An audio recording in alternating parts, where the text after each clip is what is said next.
వీక్షకులకు స్వాగతం. నమస్కారం.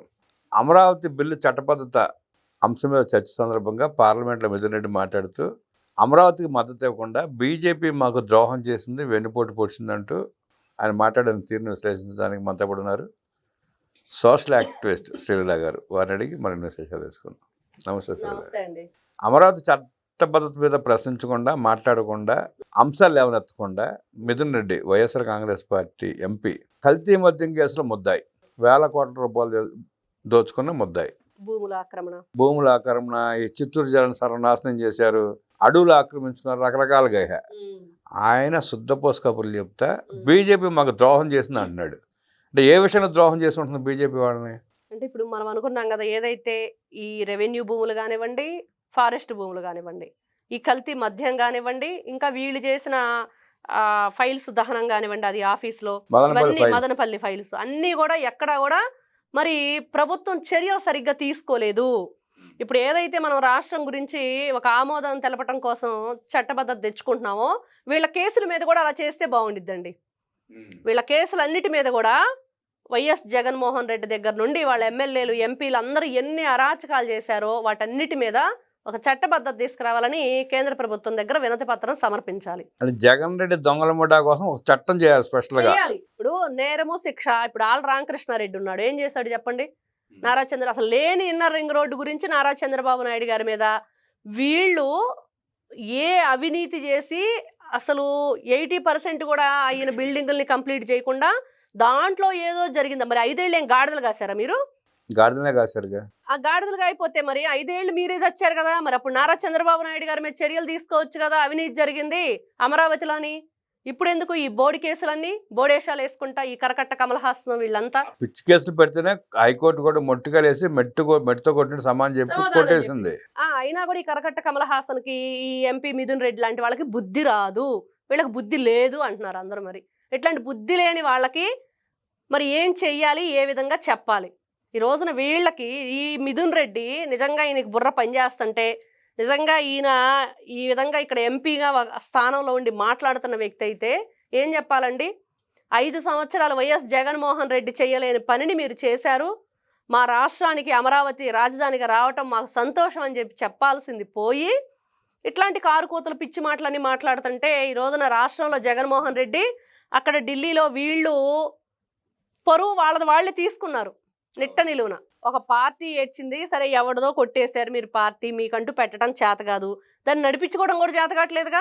ఎప్పుడు అవినీతి పనులు చేయటం, అడ్డగోలుగా దోచుకోవటం, భూముల్ని రెవెన్యూ భూముల్ని వదిలిపెట్టలేదు. తండ్రి కొడుకులు, వీళ్ళ బాబాయ్ మరి పెదనాన్న అవుతాడు ఈయనకి, బాబాయ్. ముగ్గురు కలిసి రాష్ట్రంలో చిత్తూరు సైడ్ మొత్తం సర్వనాశనం చేసేశారు. ఉత్తరాంధ్రని నిన్న మనం విన్న నాయకులు ఎవరైతే ఉన్నారో, అధర్మాన లేకపోతే ఇంకా ఎవరెవరో ఉన్నారు కదా, బొత్స, వీళ్ళందరూ వీళ్ళు నాశనం చేస్తే విజయసాయి రెడ్డితో ఇటువైపున వీళ్ళు దోచుకున్నారు. అంటే వీళ్ళు 3 రాజధానుల పేరుతోటి రాష్ట్రంలో వీళ్ళు పంచుకున్నారండి, లిటరల్లీ కొట్టేయటానికి పంచుకుని దోచుకున్నారు. ఆ వైఎస్ జగన్మోహన్ రెడ్డి బుద్ధి లేని మాటలు. ఈ రోజున ఏంటంటే మావిగానే ఏంటండి ఆ పేరేంటి, పిచ్చి ఎక్కువయిందా, పిచ్చి కుక్క ఏమన్నా కరిచిందా జగన్మోహన్ రెడ్డిని? మావిగన్ అంటే మందులు తెచ్చుకుంటాడు కదా, ఆ మందు పేరు మావిగన్. ఆ మందు పేరే మావిగనా? ఇది ఇంకా మర్చిపోకుండా బాగానే గుర్తు పెట్టుకున్నాడు. అలా కాదు అంటే ఆయన గౌక్కుని ఏమనాలో అర్థం కాల, అందుకని మావిగన్ అన్నాడు. ఆ మందు పేరు చెప్పేశాడు. దాని తర్వాత కవర్ చేసుకుంటా ఏదో మచిలీపట్నం అన్నాడు, విజయవాడ అన్నాడు, గుంటూరు గన్ను అన్నాడు. గుంటూరు గన్ను. అసలు విషయం ఏంటంటే లండన్ తెచ్చుకున్న మందు పేరు మావిగన్.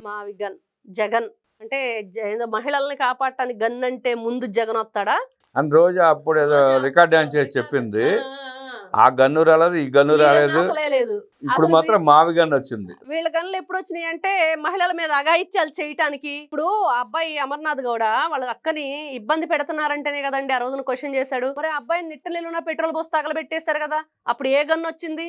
ఏ గన్ను రాలేదు కదా, మీరే కదా చేశారు. ఈ గన్నే కదా ఆ రోజున పెట్రోల్ పోయించాడు. జగన్మోహన్ రెడ్డికి తెలియకుండా ఏది జరగల. అంటే జగన్ లో గన్ ఉంది కానీ గన్లో జగన్ లేడు, అందుకనే రాలా. ఇది అసలు వీళ్ళ జీవిత గాథలు వింటంటే బాబాయ్ మనకెక్కిద్ది అనిపించి అన్నట్టుండిద్ది. మనం వేసుకోవాలి మందులు రేపటి నుంచి. అలానే ఉంది. ఈ ఎంపీ అవినాష్ రెడ్డి మొన్న ఏం మాట్లాడాడంటే నాటుకోళ్ళు గురించి మాట్లాడాడు. మిథున్ రెడ్డి ఏ మ్యాక్ గురించో గొర్రె గురించో మాట్లాడతాడేమో ఈ రోజు అనుకొని అందరూ, లేకపోతే నాటు ఆవుల గురించో గేదెల గురించో మాట్లాడతాడేమో మా చిత్తూరు జిల్లాలో ఏదో తక్కువైందని చెప్పేసి అనుకున్నారు అందరూ. ఏదో మొత్తానికి అమరావతిలో ఏదో జరిగింది, రైతులకు అన్యాయం జరుగుతుంటే 5 ఏళ్ళు నువ్వేం చేసావయ్యా? రైతులకు అన్యాయం జరిగితే రైతు తెలుసు వాళ్ళకి ఏం చేసుకోవాలో, ఎట్లా పోరాడాలో తెలుసు వాళ్ళకి. వీళ్ళ మెడలు ఎట్లా ఉంచారో కూడా వీళ్ళకి తెలుసు. 11 ఇచ్చి పక్కన పడేశారు, ఈడ్చి కొట్టారు. అయినా కూడా బుద్ధి లేకుండా ఇంకా ఇలాంటి పిచ్చి పిచ్చి కారు కూతలు కోస్తుంటేనే ఈ రోజున 11 వచ్చినాయి, రేపు అవి కూడా రావని ప్రజలే చెప్తున్నారు. ఈ రోజుతోటి వీళ్ళకి ఒక లెటర్ ఇచ్చారండి. ఏంటంటే వైఎస్ఆర్సీపీ పార్టీ ఈ రోజుతోటి డిక్లరేషన్ తెచ్చుకుంది. ఏంటి, మేము అమరావతికి బద్ధ శత్రువులం, బద్ధ విరోధులం, మేము ఎప్పటికీ రాజ్యాంగంలోనే లేదంటున్నాడు. మరి 3 రాజధానుల గురించి ఉందా రాజ్యాంగంలో? జగన్మోహన్ రెడ్డి కనిపెట్టాడా? దేనికని అతనే సమాధానం చెప్పాలి. రాజ్యాంగంలో లేదంటాడు, మళ్ళీ మావిగన్ అంటాడు, అక్కడేమో బీజేపీ మాకు వెన్నుపోటు పొడిచింది అంటాడు. మరి లేని రాజ్యాంగంలో లేని క్యాపిటల్ గురించి ఎందుకు వీళ్ళంతా ఆవేశపడుతున్నారు? ఇక్కడ వీళ్ళకి ఒకటే, ఏం మాట్లాడాలో అర్థం కావట్లేదు. ఏ విధంగా దీని మీద చర్చ తీయాలి, మరి ప్రజల్లో ఏదో విధంగా అక్కడ పార్లమెంట్లో మా ఎంపీలు మాట్లాడే మాటలు వినకుండా ఉండాలంటే రాష్ట్రంలో ఎప్పుడు నేను మాట్లాడే మాటలన్న వింటే బాగుండు అనుకోని జగన్మోహన్ రెడ్డి అక్కడ ఢిల్లీలో పరువు తీసుకున్నారు, ఇక్కడ ఆంధ్రప్రదేశ్లో పరువు తీస్తున్నారు. ఇట్లాంటి ఇంతకీ ఎవడు వినలా? మీరు చూసారు జగన్మోహన్ రెడ్డి లైవ్ 120 మంది చూసారంట. సాక్షి టీవీ చూడటం మానేశారండి జనాలు. అదే ట్వీట్ చేస్తే ట్విట్టర్లో పచ్చి బూతులు తిడుతున్నారు జగన్ రెడ్డి ట్వీట్ కింద. వైఎస్ఆర్ కాంగ్రెస్ పార్టీ అఫీషియల్ ఛానల్లో వేసిన ఆ ట్వీట్ కింద పచ్చి బూతులే.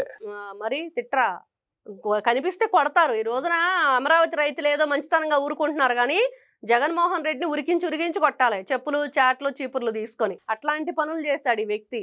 అంటే ప్రజావేదిక కూల్చిన దగ్గర నుండి మనం చూస్తే, అన్నా క్యాంటీన్లు నాశనం చేసిన దగ్గర నుండి రాష్ట్రాన్ని 30 సంవత్సరాలు వెనక్కి తీసుకెళ్లిన ఘనత జగన్మోహన్ రెడ్డిది. మరి ఈ మావిగన్ కొత్తగా ఈయనకి ఇంకా మావిగన్ అని నామకరణం చేయాలి, జగన్ తీసేసి.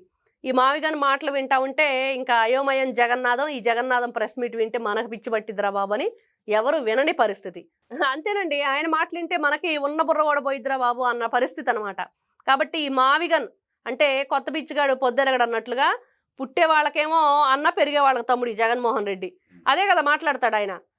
నేను చాలా కుర్రాడిని, మా జగన్ అన్న మచ్చల పులి బెంగళూరు టైగరా ఏం టైగర్ అది వెళ్ళి ఆ యలహంక ప్యాలెస్లో కూర్చుంటాడు.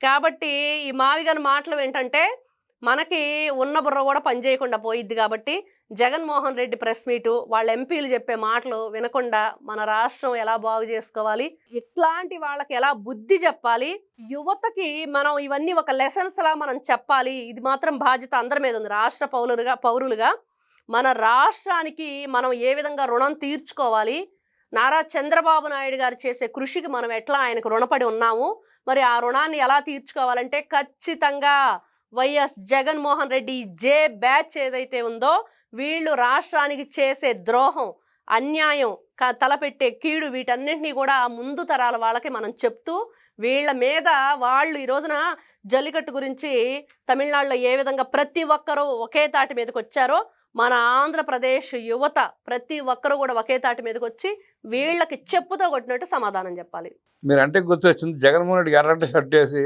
ఆ జల్లికట్లో తీసుకెళ్ళి వదిలేస్తే చక్కగా ఆ బుల్స్తో ఫైట్ చేస్తాడేమో. బుల్స్తో అన్న పులి కదా, మచ్చల పులి, పులివెందుల పులి 11 ఎమ్మెల్యే బుల్స్తో ఫైట్ చేస్తాడు, చూడాలని కోరిక ఉంది. అవకాశం ఇస్తాడంటారా?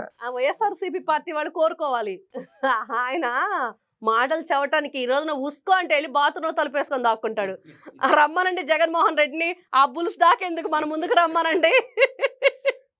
ఆయనకి ధైర్యం ఉంటే, నిజంగా అంత ధైర్యవంతుడైతే, మచ్చలు లేని పులి కాదు మచ్చలు ఉన్న పులే అంటే నిజంగా రమ్మనండి.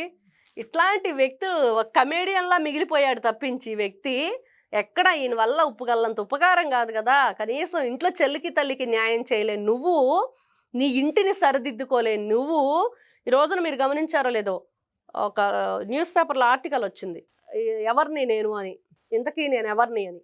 అది వింటూ చదువుతుంటే అసలు జగన్మోహన్ రెడ్డి తనకు తానే క్వశ్చన్ చేసుకుంటున్నాడు, ఇంతకీ నేను ఎవరిని, నా రాజభవనం మీద పడిన రక్తపు మరకలు కడిగేసుకోవటం నేను చేసిన తప్ప, నా తమ్ముడిని రక్షించుకోవటం హత్య కేసు నుంచి నేను చేసిన తప్ప, ఇంతకీ నేను ఎవరిని, మరి నా చెల్లెలకి ఎంత న్యాయం చేయాలో అంత న్యాయం చేస్తే దాన్ని అన్యాయం అంటున్నారే, ఇది ఎక్కడ అన్యాయం, ఇంతకీ నేను ఎవరిని అని చెప్పేసి చాలా అమోఘంగా రాశారు. ఎవరు రాశారో కానీ మళ్ళీ మళ్ళీ చదవాలనిపిస్తుంది. అది చదువుతూ జగన్మోహన్ రెడ్డి గారికి వినిపించాలని ఉంది. ఇంతకీ నువ్వెవరో చెప్పరా బాబు ఫేస్ టు ఫేస్ అని. అవును, మీరు చెప్పండి ఒకసారి, నిజంగా అది పూర్తి వింటుంటే సారాంశం చదవండి ఒకసారి. అది పేపర్ ఆర్టికల్ చదవచ్చండి. ఎందుకు చదవకూడదు? పేపర్ పేరు చెప్పబాకండి, చదవండి. నిజంగా చదువుతూ ఉంటే భలే ఇదిగా ఉంది. జగన్మోహన్ రెడ్డి గారిని అడగాలన్నమాట ఎదురుగా. ఇంతకీ నేను ఎవరిని? సాయంకాలం ఇంటికి వెళ్ళి భారతిరెడ్డి గారిని అడిగాడంటే జగన్మోహన్ రెడ్డి. ఇంతకీ నేను ఎవరిని? కామెంట్ రూపంలో సమాధానం చెప్పండి. విశ్లేషించిన శ్రీలా గారి ధన్యవాదాలు తెలియజేస్తూ నమస్కారం.